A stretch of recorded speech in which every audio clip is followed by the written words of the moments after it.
Greetings, beautiful people. You know, I love your questions and comments, and when you share your own stories with me. I was recently asked if I might be willing to make a video about twins. This is the physical biology of two or more babies born together. And I think this is a fascinating topic. This girl who asked the question herself is a twin, and she had a couple of really good questions, like, why did we incarnate together? And will we incarnate together next time? Anyway, I'll address these. So, let's talk about twins. We'll kind of start here with the basics. So, fraternal twins are formed from two separate eggs fertilized by two separate sperm. Identical twins form when one fertilized egg splits in half, creating two separate embryos. Fraternal twins are really just like other siblings born at separate times and can be the same sex or not, and may look very different from each other and may even have different blood types, where identical twins will be the same gender and express identical physical traits and will have the same blood type and the same DNA. Although the DNA may change somewhat over time. And this is due to the differing environmental factors, home environment, nutrition, whether they're cherished or abused, pollution, and so on, as each child develops into a unique individual. And something I found interesting is that some researchers have found a third type of twin where the egg splits in half and each half is fertilized by a different sperm. And this is why some fraternal twins can look identical. Fascinating. And there are also conjoined twins where the two babies are born connected to each other. And this happens when the embryo only partially separates, and although it develops into two babies, they remain connected, sometimes at the chest or abdomen, or even at the head or brain.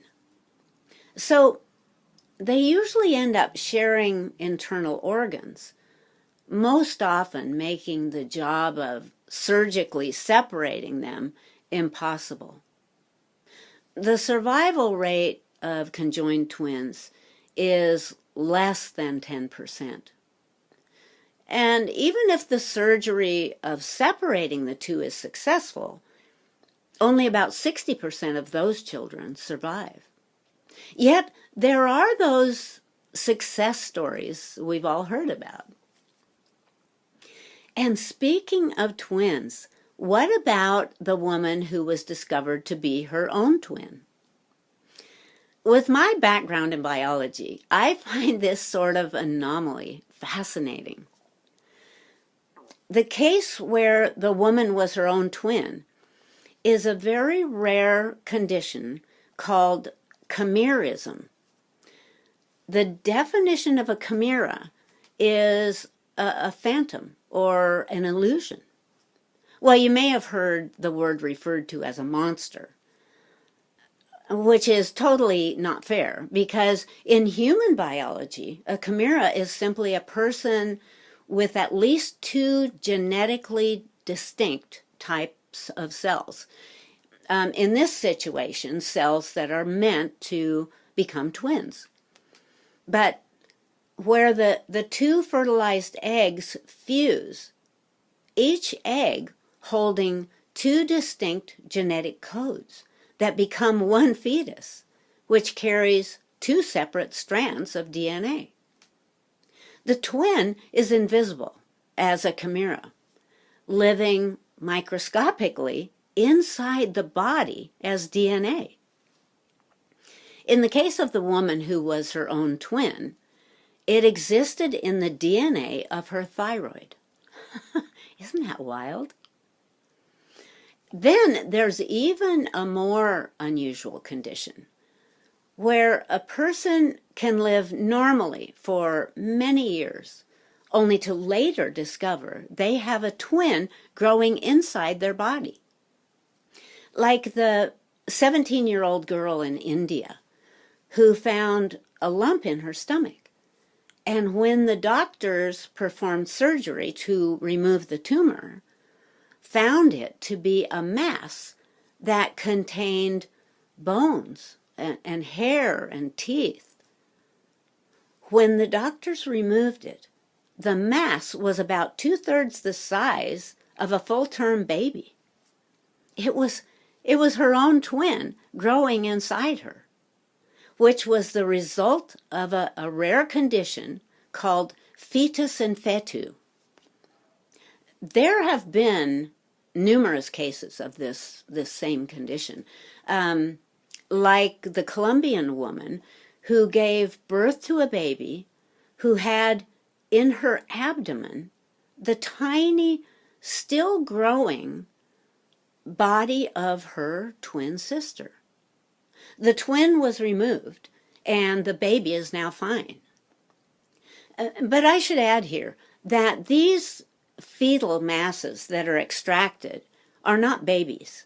There's no soul within the mass that would feel pain or suffering. This is simply embryonic tissue, which initially began forming as a fetus, but for whatever unique reason within each individual circumstance, the chemistry, the chemical signal coming to that group of cells was altered, changing the growth of that developing structure and the fate of that birth. Or the case of the baby who began as triplets, but at about 10 weeks or so, the dominant or host baby, as it's called, absorbed the other two fetuses. At the baby's birth, it was discovered that between the liver and kidney of the baby were two tiny structures, each holding a partially formed fetus, including spine and rib cage, umbilical cords, intestines, and even a very primitive brain. At some point during this pregnancy, there was a change in the biological designation of cell growth within the womb of the mother, and the placental nutrition, oxygen, hormones, etc., is transferred from the 3 fetuses into the 1.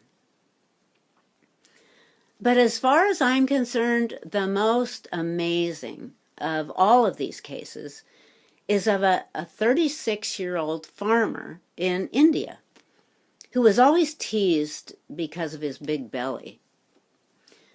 His stomach over time became so swollen that he looked 9 months pregnant, and eventually he could hardly breathe.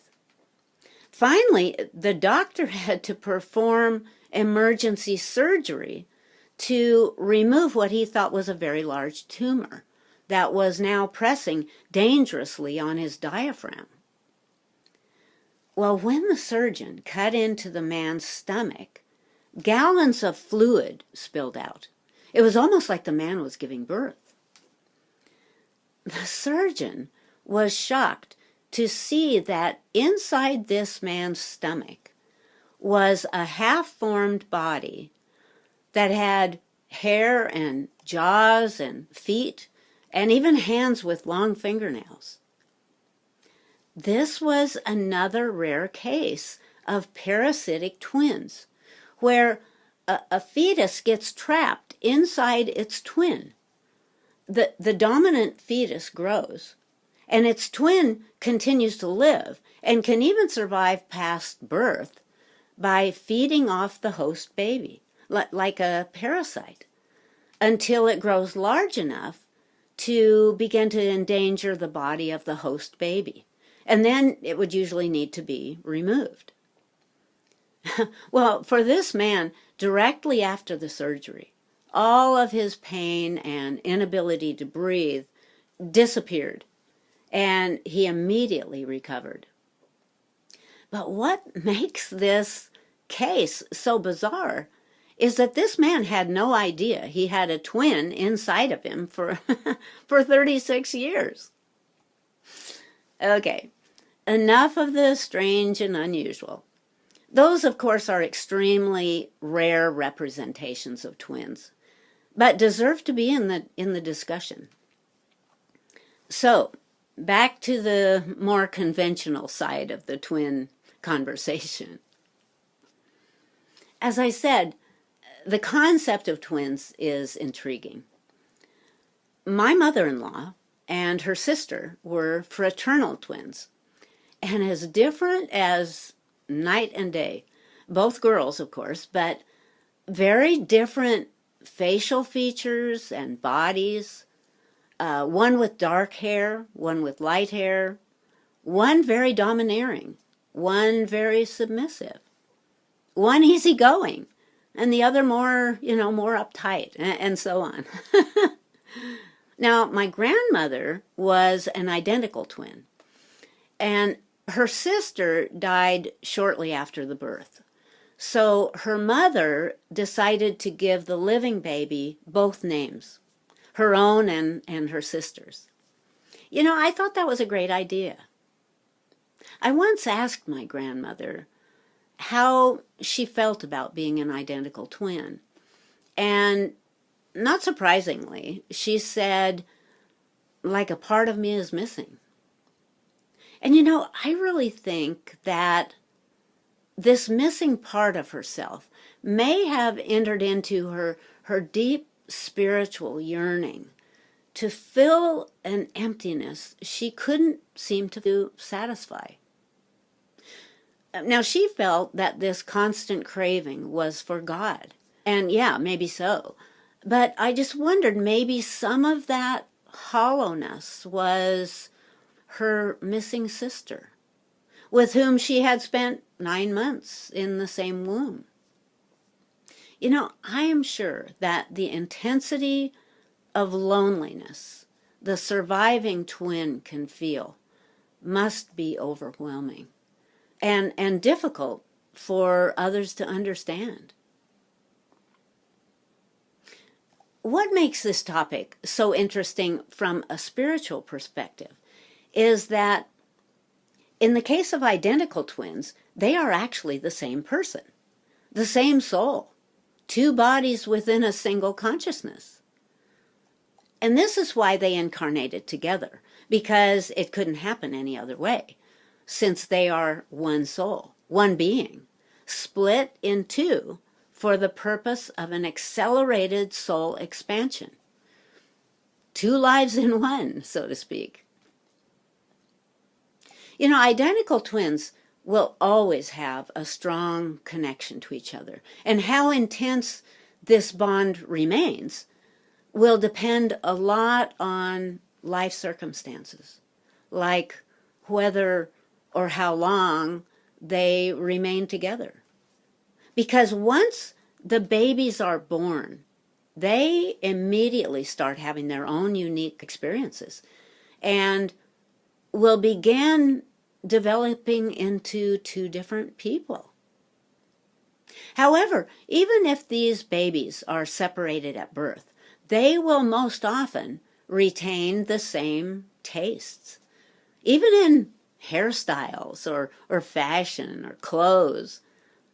They're even prone to pursue similar careers and tend to, as an example, gain weight or age at the same rate or time in their lives.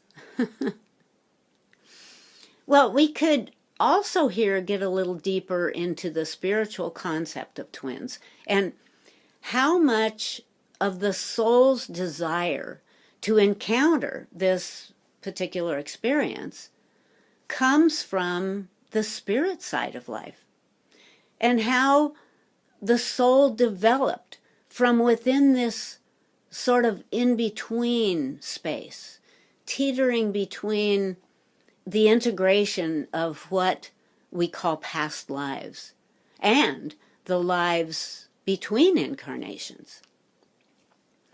When souls fragment from the potential energy of the ether, they have the same past lives, where in between lives, a soul may find itself within a collective of similar frequency souls or beings. And through this merging of information, discovers more of its own tendencies and disposition. And this inclination can bring about an attraction while contemplating the next incarnation. An attraction toward a more communal dive into the physical, where it might feel a stronger connection to further fragmenting itself to gather more information, like drawing like. Therefore, more expansion of self. And to answer the other part of this girl's question about whether she and her twin will incarnate together in the next life, this will be up to them both halves of one soul, whether they decide to continue as two fractions of a whole in the next life, or at death to integrate into a single aspect of soul once again. So, why would a soul want to experience incarnating as a twin? Well, many reasons. One may be that the soul is impatient to experience more than is usually possible in one lifetime, and decides to split into two people, yet within the same family. So the support and love of the other will always be available. It's an amazing opportunity to observe yourself in a different role, in a different body, to watch this part of yourself react to every circumstance. And one of the reasons we come into a human life is to discover who we are. Imagine how cool that would be. The chance to know yourself better by having a constant mirror of your own consciousness right in front of you every day and night. What better way to glimpse into your own psyche? Another reason might be to place within the pre-birth plan different events and encounters for each. So the lives will be similar, but very diverse in many ways. So when the soul returns home, we'll have had a very contrasting and divergent set of circumstances, events, and relationships. And by multiplying the experience, gains more wisdom to take back home. Well, I hope this is helpful in some way. And I guess if nothing else, gives a glimpse into the unique methods available to approach the diverse opportunities of learning and growing here on planet Earth. Thanks, guys. See you next time. Bye.